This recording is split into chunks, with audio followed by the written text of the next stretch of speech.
You ask Tiger to solve. This deals with linear equations with one unknown. The final result is x equals -2/45. Let's solve it step by step. Simplify the expression. Simplify the arithmetic.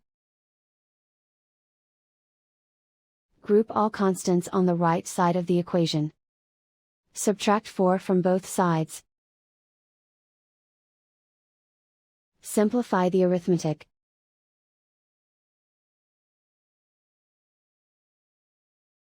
Isolate the x.